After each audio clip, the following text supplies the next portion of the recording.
Hello everyone. তো আজকে প্রায় আমার 8 দিন হয়ে গেছে বাড়িতে আসার। আর আজকে আমি তোমাদেরকে দেখাবো আমার দাদুর ঘেরার বাগান। দেখো অনেকগুলো ঘেরা ধরছে, দেখাচ্ছি। এই যে দেখো কত বড় বড় ঘেরা হয়েছে। আমার শ্বশুরমশাই এগুলোকে হাট থেকে কিনে আনে, আর আমার দাদু এগুলো বাড়িতে লাগায়, মানে বীজগুলো নিয়ে আসে, সেগুলো গাছ হয়ে গেছে। এর আগে দুবার লাগিয়েছিল, অনেকগুলো ঘেরা বিক্রিও করেছে আবার।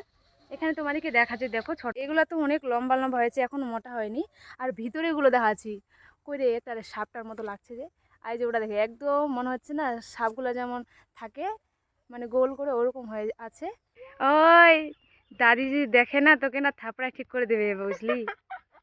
এগুলো কাটছিস তুই? আমাদের তোর বাগানে অনেক কিছু থাকে, কাঁচা কলা আছে, এদিকে আমাদের পেয়ারা গাছ আছে। আমি না আমার দাদুর এই জায়গাগুলোকে খুব মিস করি। আমাদের যে পুকুর আছে, পুকুরের আশেপাশে যে বাঁশঝাড়গুলো আছে, গাছগুলো আছে। আর সুবর্ণার আমি এইদিকে একটু আসলাম এখন। বাদামিগুলো কতগুলো বাদামি হয়েছে এ, মানে এত আর কি নিচে হয়েছে যে এখান থেকে হাত দেওয়া যাবে, আমিও হাত দিতে পারবো। আমার হাইটটা এমনি ছোট আমার বোনের থেকে, তবু আমি এগুলোকে ধরতে পারছি। বাদামি লেবুগুলো যখন বড় হবে তখন আবার আসবো আমার বাবার বাড়িতে, তখন আমি এসে এসে খাবো এগুলো। রসুনের এগুলো গাছ, শাক। এদিকে আমাদের কাঁচার গাছ আছে, তারপর এখানে ছোট ছোট কাঁচার গাছগুলো হয়ে গেছে দেখো। এদিকে ডাঁটার শাকগুলো আছে, আর এদিকে আছে আবার লঙ্কার গাছ। লঙ্কা একটাও হয়নি। আর এটা হচ্ছে কিসের গাছের, এটা চাল কুমড়ার গাছ নাকি?